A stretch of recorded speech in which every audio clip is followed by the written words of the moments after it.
This audio presentation of Neville Goddard, The Value of Dreams, is brought to you by audioenlightenment.com. Copyright 2012, all rights reserved. The value of dreams. Here we use the words God or Christ or imagination interchangeably. They mean the same thing. If I use the word God because I am moved to use it, or the word Christ, it is the same thing. It is the fundamental power that created and sustains the universe, and which also sustains our environment. We are told there is a secret to the whole creation. In the beginning was the Word, and the Word was with God, and the Word was God. And by Him were all things made, and without Him was not anything made that was made. We could use the word imagination, but the secret here is Word. What is the Word? Something was made that was made. You have been taught to believe many things about the Word. Read the Bible and you will find what it means. For no one familiar with the Scripture could fail to see that the Word is the dream of man. You have been taught it is the same being, born in a miraculous way without the offices of man. Well, it is in a way. I have a dream and it comes out of nowhere. It depends on no outside help. If there be a prophet among you, I, the Lord, will make myself known to him in a dream. So the voice of God is a dream of man. Blessed is she, for she believed that this spoken to her would be fulfilled. It was told to her in a dream. From the beginning to the end of the Bible, God is always speaking through a dream. In Job, he speaks of two types. The first is a dream and then a vision of the night. And there he will open the ears of men and frighten them with warnings. I do not have to fall asleep here to dream. The nightmare is the rearrangement of the daydreams. They are rearranged dramatically and presented to me, and if my purpose is faulty, it terrifies me with a warning. There is one given in Genesis by Israel. He was first called Jacob, and then he wrested for himself the new name of Israel, or is real. From then on, his dreams are objective facts, so the dreams were real. He made a bargain with his uncle Laban that all the spotted and striped animals in the flocks were to be his. And Laban agreed, thinking Jacob would be little more than a slave, while he worked to win the first daughter, and then the second. And then the Lord appeared in a dream and told Jacob that all those goats and ram which leaped upon the flocks when they came to drink were spotted or striped. And as the flocks bred, where they came to drink, then the offspring became, as in the dream, spotted and striped. And Jacob became richer and richer, and his father-in-law got nothing from his hard bargain. What he saw in the daydream, he saw in chronological order in a night dream.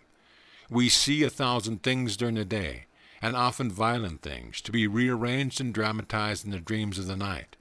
So it may terrify us with warning, for we are told, My word will not return unto me void, but must accomplish that whereunto it is sent. And the word of God is man's dreams. Could you dream today? That is the word of God. Throughout the whole Scripture we are told of the Word of God, and we think someone is actually going to speak to us. It could come that way when man finally awakens, but it usually comes in a dream. Solomon was promised great riches and a long life, and then he awoke, and it was a dream. God always prepares speaking to man in a dream, so the voice of God is a dream of man. It need not be a night dream. Live so in your daydream that the night dreams follow in a chronological order, just as Jacob saw it regarding the striped and spotted cattle. Though all the flock is brown, I will see them spotted in my mind's eye, and that which was brought forth in the image held. He saw what he wanted to see in the daydream, and then in the night dream it came forth in chronological order. But man is terrified by his dreams, but they are shown him only to get him to think more constructively during the day. For God is man's imagination. I could pick out 12 people in this audience tonight who have written me about controlling their daydreams. Here is a man whose property was going to pot. His tenants were behind in their payments. The stepfather was drinking and the children were shabby and neglected. Instead of taking legal action, the owner took an imaginary ride past his property and saw it in a well-kept state in which he desired to see it. Things began to happen. The woman broke her leg and went to the hospital. At once the stepfather disappeared. When the woman recovered, she went away for a time with the children and returned with a new husband. The place is now in better condition than it ever has been. The children are well cared for, and the family is happy and contented. So, blessed is she that believed that this spoken to her would be fulfilled. For everyone is merry. The owner of the property was merry. You have a dream of what you want to be, and you see it clearly in its fullness. Now blessed are they who could believe this spoken by God, for God's voice is man's dream. So can I believe that I am now what I want to be, and be faithful to the voice of God? Then my word shall not return to me void. If I can believe, it will come to pass. It has nothing to do with your background, for God speaks to man, and he does not care who you are. For it is through the medium of one's own dream that he speaks to you. Have nothing to do with this man, for I have been troubled in a dream concerning him. So spoke Pilate's wife. Pilate receives this note from his wife, when the one who was the embodiment of truth stood before him. Pilate is the embodiment of reason, and truth does not reply to reason's voice. But reason could not believe that God speaks to man through a dream, so he did nothing. God can speak through the night dream, but it usually frightens, and because he does not understand it, he speaks to man in a dream, in a vision of the night. He does it that we may change our purpose and change our deeds. For if night after night my daily thoughts are rearranged in my night dreams, so that they terrify me, that what I am doing, that it should be so. For night after night he dramatizes my day, but not in chronological order. He takes the whole day and dramatizes it, and if it is not pleasant, it will terrify me, to get me to turn from my deeds and my thinking, and rearrange the furnishing of my mind, and come to the point where I can wrestle with this being, my inner self, as Jacob did, and get a new name, so that my daydream can then be projected at night, just as I dreamed it during the day. Jacob wanted the mottled and striped ones, and it comes just as he saw it. The entire Bible from beginning to end is the vision of God speaking to man, and he speaks to man through the medium of dreams. Visions are different from dreams, and they come by grace, and only to bear witness to the progress that you make. To mark the mileposts on the way. Sometimes you do hear a direct voice, but that is rare. But God is always speaking to man through his daydreams. The voice of God is heard by man in dreams. In the beginning he placed man, Adam, into a profound sleep, and there is no record he has ever awakened, so he is still asleep. Then God spoke to him in the cool of the evening. It is all imaginary. It is man in a profound sleep, and God is speaking through the medium of dreams. Numbers 12. If there be a prophet among you, I, the Lord, will make myself known unto him in a vision, and will speak unto him in a dream. You do not have to fall asleep to dream. Everything in the world is talking to me, and I am talking to myself, and my own wonderful imagination is God speaking to me. In the beginning was a dream, and the dream was my imagination, and the dream was my imagination, and by it were all things made that are made. So I began in a dream, but I can change my dream, and changing my dream I change the activity of my imagination, and change the phenomena of my life. If I do not change it, it remains the same. If you know someone who would like this or that, you do not raise a finger physically, but dream it for them. What would it be like if it were true? Represent them to yourself as if their dream were true, and then you do nothing to make it come to pass, for a true dream has its own way of fulfilling itself. That is your word, and it cannot return unto you void. But I am free to change the word of God and change a sentence, and make it spell something different. You can take any 12 words and express devotion, or by their rearrangement express something frightful. The word of God is a dream of man. So what are you dreaming? If you would only believe it and become the one of whom you said, blessed is she who believed that this spoken to her would be fulfilled. For you are this being spoken of. Think of the most ideal state you would like to realize, and do not modify it. Think of the ideal state for you. No two want the same thing. Few would want to do what I am doing, and very likely I would not care to do what you are doing. But dream nobly. You have the word. It uses may cause a seeming convulsion, and this man's did. He did nothing but take his imaginary ride past his property, and see things as he wanted them to be. But then what might be called a convulsion? The accident to the woman. He is asked, did he cause the accident? Certainly. His word caused it. It took that to free the woman from the monster who was living off her. Was not a little price to pay to get free and enjoy what followed? But be careful what words you are speaking, for the word of God is a dream of man, and since man's dream is caused by his own imagining, then who is God? In this past week I have had one heavenly experience after another with my Father, for I have thought so much about him. He is part of the drama of the night, and I can take any of these parts and find their meaning for my instruction. Here the other night I was with my Father. I knew he was gone, and he knew it, but he knew the boys could not see it. But my brother Colin went out in the rain and got some flying fish. Now he employs 2,000 to 3,000 people, any one of whom had done this for him, but he went out into the dream and got these flying fish himself and brought them in. Now in the islands there is nothing cheaper than flying fish. If you want dolphin, you ask for dolphin, etc. But if you ask just for fish, you always get flying fish. And in the dream my Father said to me, "It is wonderful. He has no false pride, and he can use his own hands to do what some think only servants should do." My brother was one of the 8 sons who bore my father to the grave. My dream was not frightening to me, for I knew my father was where Colin could not see him. But he was looking on and was proud that his son showed himself to be without false pride, and he could do what any employee would have been and glad to do.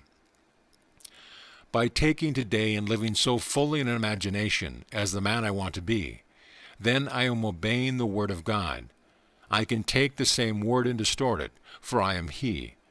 For the word of God being the dream of man, and that, springing out of imagining, that is God. So God, Christ, or imagination are interchangeable, and the whole thing is speaking of your own wonderful human imagination. But if during the day I modify the word because of the evidence of my senses, then the word I have sent out I have voided. But if I have remained faithful to my image, then it must accomplish that whereunto it is sent. Everyone can hear God, for everyone is God. You are not some little thing divorced from God. People go to church and kneel and try to get the ear of God, and they hope that God will forgive them for something they are condemning themselves for. This too is a word of God, but what confusion! There is no one to intercede for you, for we are all one. So stand on your own 2 feet and speak the word for everyone and for yourself. Then it has to fulfill itself, for imagination creates reality, and there is nothing to stop it. My father stood on a beach in Barbados 30 years ago and saw it as a perfect place for a hotel. He never faltered in that dream.